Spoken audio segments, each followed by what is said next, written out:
Vijay మరికాసేపట్లో CBI విచారణకు హాజరు కానున్నారు. గత ఏడాది సెప్టెంబర్ 27న కరూరులో జరిగినటువంటి ఎన్నికల ర్యాలీలో తొక్కిసలాట జరిగింది. ఇక ఈ ఘటనలో దాదాపుగా 41 మంది ప్రాణాలు కోల్పోయారు. ఈ కేసులోనే సిబిఐ విచారణ కొనసాగిస్తూ ఉంది. దీంతో ఈ క్రమంలోనే విజయ్ ను విచారణకు పిలిచారు సిబిఐ అధికారులు.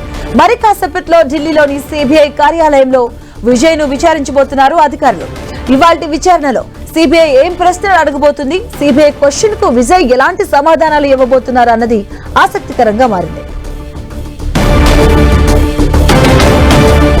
ఇదే అంశానికి సంబంధించిన పూర్తి అప్డేట్స్ మా కరెస్పాండెంట్ గోపి అందిస్తారు. గోపి, తమిళ సినీ నటుడు టీవీకే అధినేత విజయ్ని సిబిఐ ఈరోజు విచారించబోతుంది. ప్రధానంగా కరూరులో జరిగిన తొక్కిసలాట ఘటనకు సంబంధించి 41 మంది ప్రాణాలు కోల్పోవడం జరిగింది. ఆ ఘటనకు సంబంధించి విజయ్ని బాధితుని చేస్తూ తమిళనాడు ప్రభుత్వం ఒక ఎఫ్ఐఆర్ని కూడా నమోదు చేయడం జరిగింది. దీనిపైన గతంలో కూడా సుప్రీంకోర్టుకి రావడం జరిగింది. తను అన్ని అనుమతులు తీసుకున్న తర్వాతే ఈ బహిరంగ సభ నిర్వహించేందుకు తాను సిద్ధపడ్డానంటూ కూడా గతంలో కోర్టుకు చెప్పడం జరిగింది. అయితే ఈ కేసును సిబిఐ చేత విచారణ జరిపించాలంటూ కూడా ఆదేశాలు జారీ చేయడం జరిగింది. ఈ రోజు సిబిఐ కార్యాలయంలో ఢిల్లీలో ఆయనను విచారించబోతున్నారు.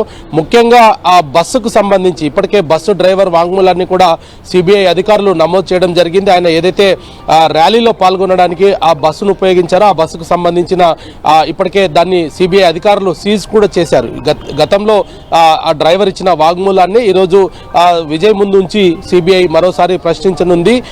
అనుమతులకు సంబంధించిన అంశం కావచ్చు, ఆ రోజు తొక్కిసలాట ఘటనకు సంబంధించిన పూర్తి వివరాలను కూడా ఈరోజు టీవీకి అధినేతతోటి సిబిఐ అధికారులు కన్ఫ్యూజన్ కూడా తీసుకోబోతున్నారు. అదేవిధంగా ఘటనకు సంబంధించి 41 మంది ప్రాణాలు కోల్పోవడము, అటు పోలీసుల వైఫల్యానికి సంబంధించి కావచ్చు, బందోబస్తు ఏర్పాటు చేసినప్పటికీ కూడా ఆయన ఆలస్యంగా రావడంతో అభిమానుల్లో కొంత ఆవేశం కట్టలు తెంచుకొని ఈ యొక్క తొక్కిసలాట జరిగిందంటూ కూడా పోలీసులు గతంలో నమోదు చేసిన ఎఫ్ఐఆర్లో పొందుపరచడం జరిగింది. మరి వీటన్నిటిపైన కూడా ఈరోజు సిబిఐ విజయ్ని విచారించబోతుంది. అయితే సిబిఐ ఈరోజు విజయ్ని అరెస్ట్ చేస్తారంటూ కూడా సోషల్ మీడియాలో చక్కర్లు కొడుతున్న పరిస్థితి కనపడుతుంది. కానీ ఆ సిబిఐ ఈరోజు విజయ్కి ఇటు డ్రైవర్ వాంగ్మూలానికి సంబంధించి కావచ్చు, పోలీసులు నమోదు చేసిన ఎఫ్ఐఆర్కి ఆధారంగానే ఈరోజు విజయ్ని విచారించబోతున్నారు.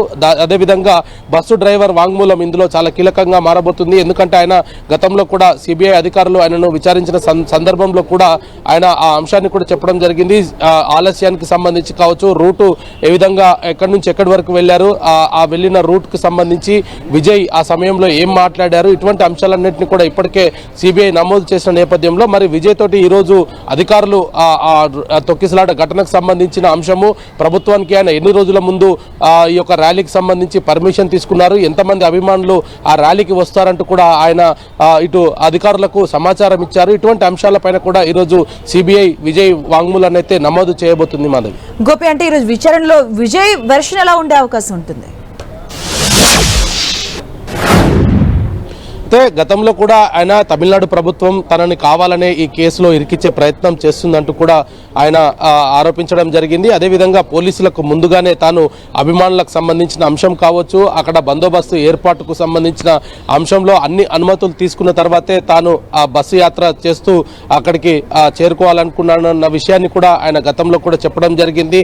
మరి అదే అంశాన్ని ఈరోజు సిబిఐ అధికారుల ముందుకు చెప్పబోతున్నారు. అదేవిధంగా బస్సు డ్రైవరు ఆయన ఏదైతే బస్సులో వచ్చారో ఆ బస్సుకు సంబంధించిన డ్రైవర్ వాంగ్మూలం ఆధారంగా కూడా సిబిఐ కొన్ని ప్రశ్నలు వేయబోతుంది. ఆ ర్యాలీకి సంబంధించి ఆలస్యం ఎందుకు జరిగింది, ఆయన ఏ రూట్ లో వచ్చారు, ఎంత పబ్లిక్ అక్కడ గ్యాదర్ అవ్వడం జరిగింది, పోలీసులకు ఆయన ఎటువంటి సమాచారం ఇచ్చారు, వీటన్నిటిపైన కూడా ఈరోజు సిబిఐ విజయ్ని ప్రశ్నించబోతుంది.